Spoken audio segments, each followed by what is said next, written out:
saya menyampaikan permohonan maaf pada seluruh masyarakat Jawa Barat apabila masih ada anak Jawa Barat yang tidak bersekolah SD, masih banyak anak Jawa Barat yang tidak bisa meneruskan SMP karena tidak punya seragam, masih banyak anak Jawa Barat yang berhenti sekolah karena ketidakmampuan biaya. Maka dari itu adalah dosa besar yang kita pikul bersama. Seluruhnya harus terevaluasi dengan baik. Tidak boleh peristiwa itu terjadi lagi. Karena tidak boleh peristiwa itu terjadi lagi, maka kita harus berani melakukan koreksi. Selain itu, saya juga menyampaikan permohonan maaf karena masih banyak rakyat kita yang pulang dari rumah sakit secara paksa karena BPJS-nya tidak mengcover.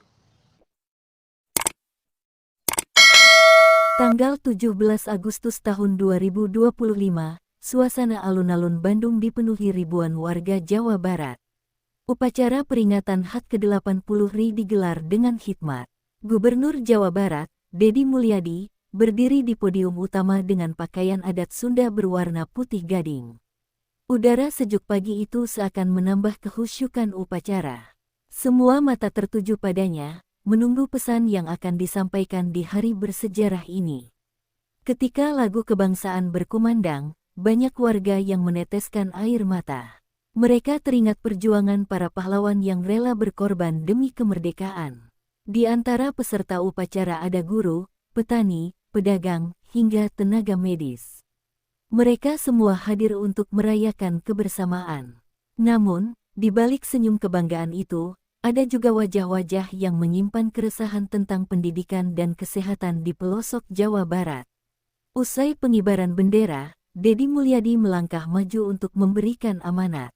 Dengan suara tegas tapi penuh emosi, ia menyampaikan ucapan terima kasih kepada masyarakat yang terus berjuang menjaga persatuan.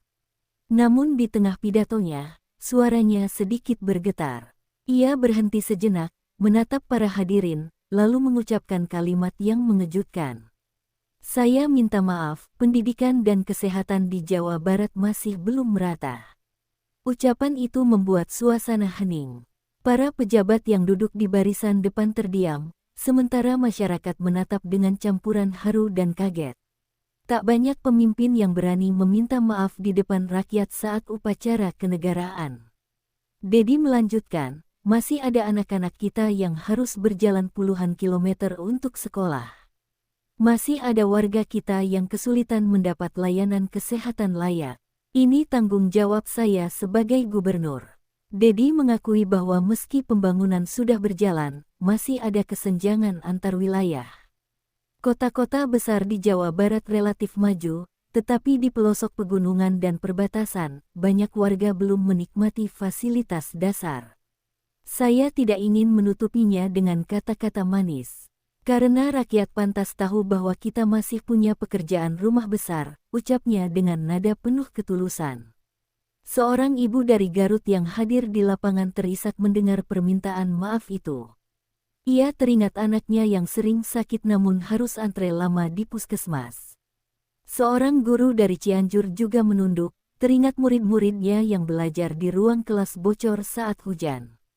Kejujuran Deddy Mulyadi membuat warga merasa diperhatikan, meski masalah belum sepenuhnya selesai. Setelah mengakui kekurangan, Deddy berjanji untuk melanjutkan perjuangan. Ia menyampaikan program prioritas agar dalam 2 tahun ke depan, seluruh kecamatan di Jawa Barat memiliki akses pendidikan dan kesehatan yang layak. Kemerdekaan tidak hanya berarti bebas dari penjajahan, tapi juga bebas dari kebodohan dan kesakitan, tegasnya. Kalimat itu disambut tepuk tangan panjang dari peserta upacara. Seusai upacara, beberapa tokoh masyarakat dan akademisi menyatakan dukungan atas sikap jujur sang gubernur. Mereka menilai permintaan maaf itu bukan kelemahan, melainkan kekuatan moral. Di media sosial, warga ramai membicarakan momen itu. Banyak yang mengunggah video pidatonya dengan caption, "Pemimpin yang berani meminta maaf adalah pemimpin yang layak dipercaya." Hari itu, peringatan HUT ke-80 RI di Jawa Barat terasa berbeda. Bukan hanya upacara seremonial, tapi juga momentum refleksi. Warga menyadari bahwa perjuangan belum selesai. Jika dulu pahlawan berperang melawan penjajah, kini masyarakat bersama pemerintah harus berjuang melawan ketidakmerataan pembangunan.